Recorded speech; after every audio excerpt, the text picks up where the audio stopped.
यूं ही नहीं मैं बन जाता हूं। कुदरत के कोने कोने से खूबियां खोज लाता हूं। गुणवत्ता की गहराइयों का गोताखोर हूं मैं। यूं ही नहीं मैं रजनीगंधा बन जाता हूं। यूपी में उपचुनाव की तारीखों का ऐलान हो गया है। मिल्कीपुर को छोड़कर 9 सीटों पर बाईपोल है। इन 10 सीटों पर टिकट बंटवारे को लेकर कांग्रेस और समाजवादी पार्टी में बहुत दिनों से चर्चा चल रही थी। फिर पता चला कि चुनाव तो 9 पर ही है। कांग्रेस को उम्मीद थी कि हरियाणा चुनाव जीतने के बाद वो अखिलेश से अपनी शर्तों पर सीट मांगेंगे, लेकिन हरियाणा तो हार गए। अब नतीजा यह हुआ कि यूपी में कांग्रेस की राजनीतिक हैसियत घट गई। पहले भी कोई बहुत तूफानी नहीं थी, लेकिन अब और घट गई। कांग्रेस पहले उपचुनाव में 5 सीट मांग रही थी। अखिलेश यादव ने कांग्रेस को 2 सीट दी है। कांग्रेस जो मांग रही थी वो भी अखिलेश यादव ने नहीं दिया। मतलब एक तो दे ही 2 सीट रहे और वो भी कांग्रेस की पसंद का नहीं दे रहे हैं अखिलेश यादव। मतलब एकदम लाइन पे ला दिए हैं कि भाई जितना है उतना ना लोगे, कुछ भी। अखिलेश यादव पहले ही कह चुके हैं कि वो समाजवादी पार्टी को राष्ट्रीय पार्टी बनाना चाहते हैं। अखिलेश के इस सपने को पूरा करने में कांग्रेस कोई मदद ही नहीं कर रही। अखिलेश ने भी दिखा दिया कि यूपी में कांग्रेस की क्या हैसियत है। लोकसभा चुनाव के बाद से ही कांग्रेस ऐसे हवा में उड़ रही थी जैसे चुनाव ही जीत लिया। कांग्रेस को उम्मीद थी कि यूपी उपचुनाव में अखिलेश के साथ बराबरी की डील होगी, लेकिन अखिलेश यादव भी कांग्रेस के रवैये से बहुत खुश नहीं दिख रहे। अखिलेश मीडिया में तो कुछ नहीं बोल रहे थे, लेकिन अंदर ही अंदर उनकी तैयारी चल रही थी। कांग्रेस से बिना चर्चा किए कहा गया कि 9 अक्टूबर को अखिलेश ने 6 सीटों पर कैंडिडेट घोषित कर दिए। उसी समय साफ हो गया था कि कांग्रेस जितनी सीटें मांग रही थी उतनी उसे मिलने वाली है नहीं। बाकी जो 4 सीटें बची थी उस पर कांग्रेस ने दावा ठोकना शुरू किया, लेकिन अखिलेश ने उस दावे पर भी पानी फेर दिया। आप खुद देखिए, अखिलेश ने पहले 6 सीटों पर उम्मीदवार उतारे। कांग्रेस के सामने 4 सीटों का विकल्प बचा। फिर अखिलेश ने 7वीं सीट पर भी कैंडिडेट उतार दिया। अब कांग्रेस के पास 3 सीटें बची थी, लेकिन चुनाव ही 9 पर हो रहा है तो वो भी घट के 2 हो गई। तो अखिलेश ने कांग्रेस को कहा कि ये 2 बचा है बॉस, ले लो। और इसमें गाजियाबाद और अलीगढ़ की खैर सीट कांग्रेस को दे दी। ये दोनों ही सीटें लंबे समय से बीजेपी के पास रही हैं। यानी अखिलेश ने कांग्रेस को 2 मुश्किल से सीटें दे दी। भाई उनको पता है अखिलेश यादव को कि कांग्रेस पार्टी यूपी में लोकसभा में सीटें लाई तो अखिलेश यादव की पार्टी के कंधे पे बैठ के लाई। उसके बाद राहुल गांधी को पूरे सोशल मीडिया में हीरो बता दिया। अखिलेश यादव साइड हो गए या कर दिए गए। अब अखिलेश यादव ने कहा कि एक काम करो, बहुत हीरो हैं अगर आप लोग कांग्रेस वाले, तो आप लोग कंधे से उतरो। अब बीजेपी से 1 to 1 फाइट करो जहां पे बीजेपी स्ट्रांग है, तब ना मानेंगे कि हराए बीजेपी को। अखिलेश ने कांग्रेस को गाजियाबाद और खैर सीट देकर एक तरह से चुनौती दी कि जाओ बीजेपी के गढ़ में ये दोनों सीटें जीत के दिखाओ, किराना बात करने। ये दोनों ही सीटें कांग्रेस ही नहीं बल्कि समाजवादी पार्टी के लिए भी टफ सीटें।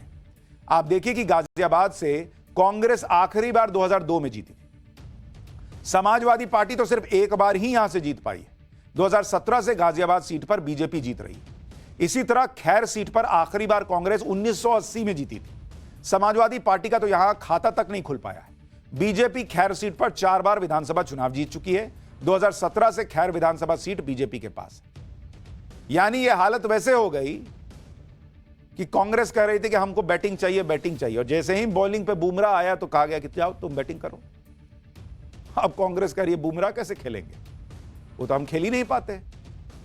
तो अखिलेश यादव कह रहे तो खेल के दिखाओ, मारो सेंचुरी। यानी हारी हुई 2 सीटें अखिलेश यादव ने कांग्रेस को दे दी। और इन सीटों पर चुनाव लड़कर कांग्रेस क्या ही हासिल करेगी, यह खुद कांग्रेस को समझ में आ रहा है। कांग्रेस को मुश्किल सीटें देकर अखिलेश अपने हिस्से की सीटों पर कैंडिडेट उतारे जा रहे हैं। अभी तक अखिलेश यादव ने 7 सीटों पर कैंडिडेट उतार दिए हैं, जिनमें मैनपुरी की करहल सीट से तेज प्रताप यादव, कानपुर की सीसामऊ सीट से नसीम सोलंकी, अयोध्या की मिल्कीपुर सीट से अजीत प्रसाद, अंबेडकर नगर की कटेरी सीट से शोभावती वर्मा, प्रयागराज की फूलपुर सीट से मुस्तफा सिद्दीकी, मुजफ्फरनगर की मीरापुर सीट से सुंबुल राणा, मिर्जापुर की मझवा सीट से डॉक्टर ज्योति बिंद को टिकट दिया गया है। इसमें मीरापुर सीट से कैंडिडेट का ऐलान तो आज ही किया गया। सुंबुल राणा बीएसपी के कोऑर्डिनेटर मुनकाद अली की बेटी और समाजवादी पार्टी के पूर्व सांसद कादिर राणा की बहू हैं और वो पहली बार चुनाव लड़ रही हैं। अखिलेश यादव ने कैंडिडेट्स का ऐलान किया तो बीजेपी को मौका मिल गया हमला करने का। बीजेपी ने अखिलेश यादव पर परिवारवाद का आरोप लगा दिया। करहल से तेज प्रताप यादव को टिकट दिया गया, जो अखिलेश यादव के भतीजे हैं। तेज प्रताप यादव के लिए तो नॉमिनेशन फॉर्म भी खरीद लिया गया है। वहीं मीरापुर से पूर्व सांसद की बहू को टिकट मिला है। सीसामऊ से इरफान सोलंकी की पत्नी को टिकट मिला है। नसीम सोलंकी को टिकट दिया गया है। इसी पर यूपी के डिप्टी सीएम केशव प्रसाद मौर्य ने अखिलेश पर तंज कसा। केशव प्रसाद मौर्य ने कहा कि जातिवाद और परिवारवाद तुष्टीकरण के प्रतीक है। सपा बहादुर श्री अखिलेश यादव तीनों चीजें उनमें कूट कूट कर भरी हैं। भाजपा ही वर्तमान, भाजपा ही भविष्य।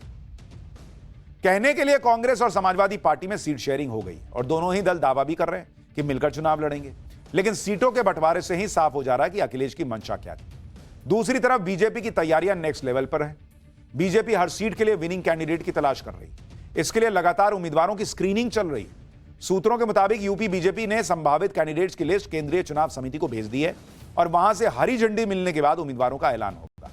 बीजेपी की संभावित लिस्ट में किस किस का नाम है वो भी आपको बताता हूं। गाजियाबाद से संजीव शर्मा के नाम की चर्चा चल रही है।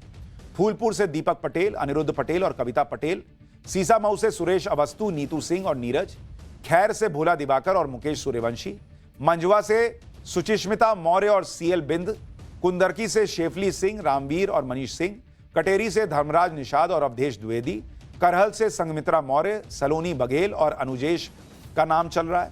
मिल्कीपुर से बाबा गोरखनाथ और चंद्रभान पासवान का नाम चल रहा है। तो ये संभावित कैंडिडेट्स हैं। इनमें से किसका नाम फाइनल होगा ये तो अभी पता चलना बाकी है।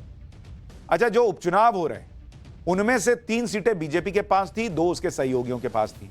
इस बार बीजेपी की कोशिश है कि सभी सीटों पर एनडीए गठबंधन का परचम लहराया जाए।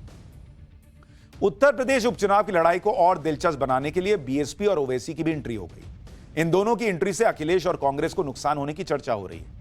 बीएसपी ने अपने दम पर उपचुनाव लड़ने का फैसला किया है। बीएसपी ने अभी तक 5 सीटों पर कैंडिडेट उतार भी दिए। ओवैसी की पार्टी पल्लवी पटेल के साथ मिलकर चुनाव लड़ेगी। एआईएमआईएम 2 सीटों पर और बाकी पर पल्लवी पटेल की पार्टी लड़ेगी। आपको सुनवाता हूं कि उपचुनाव को लेकर ओवैसी क्या कह रहे हैं। हमारी बहन मोहतरमा पल्लवी पटेल साहिबा के साथ इस चुनाव में जाएंगे, लड़ेंगे। और जहां तक मुझे हमारे उत्तर प्रदेश के अध्यक्ष ने बताया है कि 2 सीट पर हम लड़ेंगे और बाकी सीट पर जो हमारी बहन पल्लवी पटेल तय करेगी वो लड़ेंगे, मगर हम लोग साथ मिलकर लड़ेंगे ये बाई इलेक्शन। कुल मिलाकर उपचुनाव में अखिलेश यादव और कांग्रेस की मुश्किल बढ़ती जा रही है। अखिलेश यादव खुद अपने लिए मुश्किल खड़ी कर रहे हैं। अगर यह कहा जाए तो गलत नहीं होगा, क्योंकि अखिलेश यादव पीडीए के समीकरण को साधने के लिए यूपी की कानून व्यवस्था पर सवाल उठा रहे हैं। एनकाउंटर को गलत बता रहे हैं। सुल्तानपुर से लेकर बहराइच तक अपराधियों के एनकाउंटर पर अखिलेश का रुख अपराधियों के पक्ष में ही दिखाई दिया है। अगर पिछले कुछ समय से अखिलेश और समाजवादी पार्टी का हाल देखें तो अखिलेश ने सुल्तानपुर एनकाउंटर पर सवाल उठाए थे। अखिलेश ने मंगेश यादव के एनकाउंटर को हत्या बताया था। बहराइच एनकाउंटर को अखिलेश ने सरकार की नाकामी बताया। इसके अलावा अयोध्या में एसपी नेता मोईद खान पर रेप का आरोप लगा। अयोध्या सांसद अवधेश प्रसाद के बेटे पर किडनैपिंग का आरोप लगा है। समाजवादी पार्टी के नेता फेक करेंसी रैकेट में शामिल पाए गए। समाजवादी पार्टी के सांसदों और विधायकों के व्यवहार पर भी सवाल उठे। अखिलेश यादव सेलेक्टिव अप्रोच के साथ अपराध की घटनाओं पर बयानबाजी कर रहे हैं। बीजेपी इसी को आधार बनाकर आरोप लगा रही है कि समाजवादी पार्टी को गुंडई की आदत है।